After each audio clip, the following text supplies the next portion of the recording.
Coach's CatChat on a breezy morning here at the Linfield Soccer and Lacrosse Complex with head men's soccer coach Andy Duvall. Coach, how you doing today? Yeah, I'm doing great. Thanks, Joe. How are you? Doing great as well. Like you just said right before we got on the air, hard not to be when you're in a job like this. That's right, yeah. You guys had a couple of wins there to start the weekend, and it just things kept rolling through George Fox's and Pacific, coming away 1-0 in both of those. I was talking to your assistant Alex Ponce, and I have both been around the program for a little while, and we can't even remember the last time a weekend like that happened. So it was a great feeling around the pitch when that match wrapped up on Sunday. And what was the feeling talking to the guys afterwards, and certainly on practice yesterday? I mean, nobody wants to get complacent, but I'm sure it had to feel good finally putting together back-to-back wins. Yeah, I think the guys knew that it was kind of coming to a boil for them. We started off the year 0-4, but our last 5 games were 3-1-1 with one major hiccup against Pacific Lutheran, but that came really in 45 minutes, not in 90. And so the guys have been good for the last 5 games, I'll say for the last 4.5 games. And so they knew that the wins were ahead of them, and so they were obviously trying to be as patient as possible with their own desire to try and get those wins. And this weekend, it just came based on the guys being able to put a lot of things together in a consistent 2 90-minute performances that they just hadn't been able to do yet. So credit to the team. They obviously deserved it and earned it over the course of 2 matches.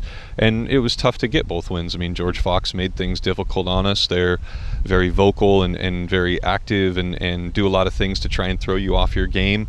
And the guys had to remain focused for that 90 minutes to get the win. And then against Pacific, I felt like the guys were in charge for the majority of the game, and Pacific worked really hard, but we were able to counter much of what they were doing, both on the attacking side and the defensive side of the ball.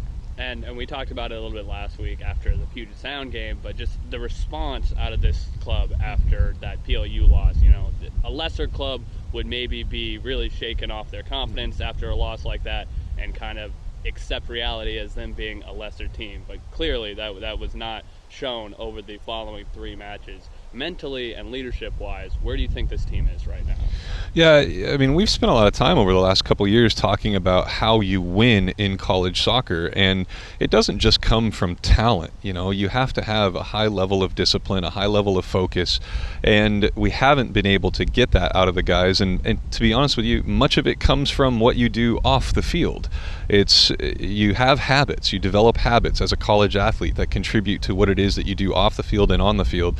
And until you really change those habits to become the quote-unquote pro, even though they're not college athletes, you have to act like a pro, and that is all-encompassing. We say this all the time as a group. We say, you know, the way you do anything is the way you do everything, and the guys are starting to believe that and live it off the field as much as they do on the field, which, in my opinion, contributed to what they've done over these last 4.5 games and getting the results that they have. So the mood is great. The mood is great amongst the guys. You asked a question about leadership. I believe that with our 2 captains in Logan Kleisler and Marcus Herrera-Kuhn, they are brilliant leaders because of what they represent in totality, not because of who they are within this team, but because of the people that they are. And that's extremely important when you're trying to drive an entire group of guys to really achieve something, is that you have to represent something bigger than just what you want to do on the soccer field. And Marcus and Logan do a good job of that, and they have been able to get a lot of other guys to start to follow them in that respect. And so, yeah, we're feeling good about the way things are going right now. Well, you see it across college sports at every level and every sport. It always takes 1 or 2 athletes like that to set the tone for the entire team. To get a little bit more tactical here, the attack looks much improved from where it was the first few matches of the season. Kind of seems like you've gone with a little bit more of an experienced core up there. Last week we talked about Seamus and Sid, but Alberto Gallegos and Cameron Gaines both played very well this weekend. Do you see it leaning towards those 4 being your key attackers? Earlier you're trying to mix a couple younger guys in there. Obviously they aren't that, they're experienced comparatively, but they're still all very young in their college careers as well. But what have you thought out of that group, and can we expect to see them kind of being the 4 up top going forward? Yeah, I think the guy that probably isn't getting enough credit because he's not necessarily showing up on the stat sheet is Patrick Mose as well. Sure. I guess if you look at the stat sheet, Patrick has the same amount of goals as Seamus Miller. Yeah. So I would say that it's probably more Patty Mose, Seamus, Sid, and Cameron Gaines that are the right now showing the most likely ability to really help us out both in the assist and goal scoring category. But each of our young guys and I say young kind of with a smirk on my face because, like you said, they're all extremely young. And the biggest difference between Seamus, Sid, Cameron, and Patty over the guys that are younger than them is age. It's not necessarily game experience at the college level because even our sophomores and juniors have fairly limited game experience. But yeah, I think those four, Patrick Mose, Seamus Miller, Sid Casares, and Cameron Gaines, are going to be the ones that right now look most likely to contribute. And we've known that since about the third or fourth game of this season, going through pre-conference play. And they're coming around because they're creating good relationships with each other on the field. Their conversations off the field are about how to try and combine together better and create better moments going forward. But I do want to say that I have to give our staff credit in Alex Ponce and in Carlos that they have been able to contribute a lot in terms of adding extra ideas into the fray to help us develop that attacking play. And that's what you want out of your staff. You want, you don't want yes men. You don't want guys that just agree with everything you say. You want them to be able to differ with what you say and present new ideas. And they've contributed a ton in terms of us being able to come up with new ways to try and get the best out of our players. And they've done a brilliant job of that. Yeah, you love to hear that. Always good to have new ideas in the mix. Yeah. Cameron Gaines, kind of a guy I wanted to focus on in particular. He seemed as somebody as reliable as a playmaker that you've been able to have out there. He had the goal against George Fox, his first collegiate goal, but his ability to put the ball on crosses and through and setting up Seamus and Sid over the last few matches, it's really starting to show itself as a difference maker. What have been your thoughts on his play? Yeah, I mean, Cameron, when we recruited him here, it was because of his attacking presence. Now, I don't want to diminish what he does on the defensive side of the ball because he's a fighter. He's somebody that doesn't like to lose, and he puts himself in good positions in all three phases, attacking, defense, and transition, and he fights through every match. But his vision is very good. When he's got the ball at his feet, he can see passes that other guys can't, and he's got good technical ability to be able to complete those passes, not only with the right accuracy, but with the right texture. I mean, he can chip a ball in and make it die in front of a runner, or he can find a ball through that is more of a bent ball that beats a center back to it and allows his striker to run onto it in a good goal-scoring position. He has good ideas, and he's able to execute them. So, yeah, I agree with you. Cameron's definitely come on strong in terms of his ability to feed the rest of the attackers, but also come up with goal-scoring chances himself. But I'll credit him mostly because of his fight. He's got a tremendous desire to want to try and contribute in the attacking end, and it helps him a lot. We love to hear that. Against George Fox, going back to that game, as you mentioned a little bit earlier, they do some things to try and throw you off. It was a chippy game. You guys got called for 17 fouls, 5 cards. Luckily, Fox had even more cards. It was just one of those matches. Do you think the team was disciplined and focused enough to hang on there, or is that something that you're still working towards? Do you think that they were kind of the bigger team in that match, and that helped contribute to it?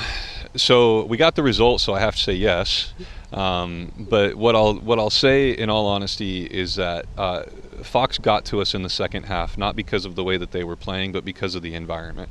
And our guys fell prey to what I call just kind of a circus on the field, and it just, there's a lot of energy, a lot of players trying to make the game different, not based on the way that they play, but based on the way that they communicate, and there's stuff that comes from the sidelines that ends up contributing to a lack of composure for the opponent.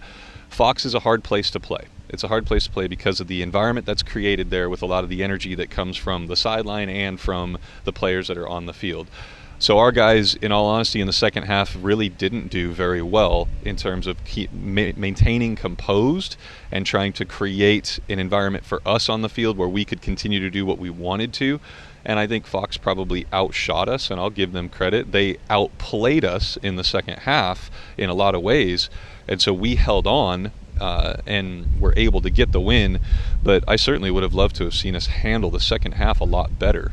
We showed our inexperience in the second half and our inability to remain composed in a really tense environment, and so they did enough to win. The Linfield boys did enough to win, but it really wasn't that great of a performance by us in the second half. So do you feel then mentally, I mean, obviously different environment, you're at home, Fox, as you mentioned, they're known for some of those kind of shenanigans, but did you feel at home against Pacific things were kind of trending back in the right direction as well as far as composure goes? Yeah, it was just a different challenge because Pacific has a different environment that they create than what Fox does. So we weren't challenged in the same way in terms of trying to remain composed against Pacific. Our composure was there because we didn't have a lot of extra stuff going on that would take our composure away.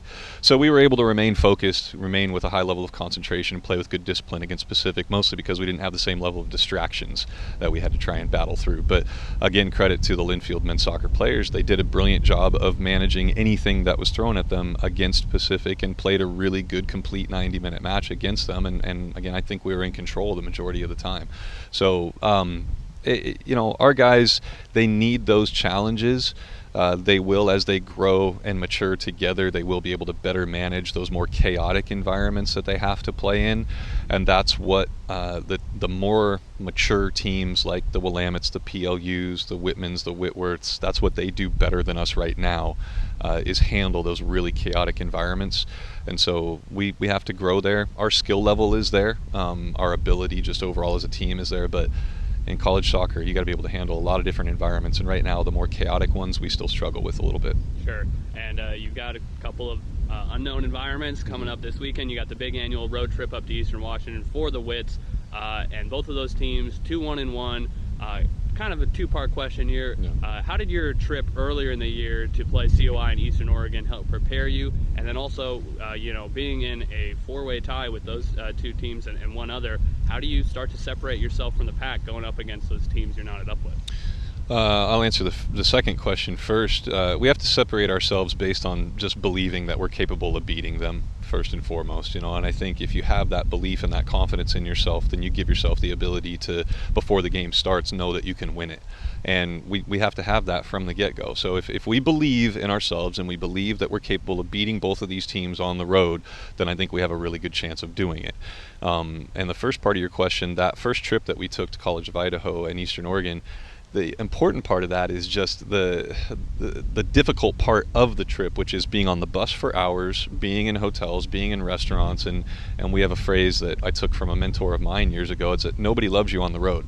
And so you have to know that you are all alone. No one's going to help you. You can't count on officiating. You can't count on a calm environment. You can't count on, a staff at a restaurant to be able to do what you want. It's like, you're going to run into challenges, and you have to be mature enough and disciplined enough to handle every challenge that's thrown at you. And it's 3 straight days of challenges.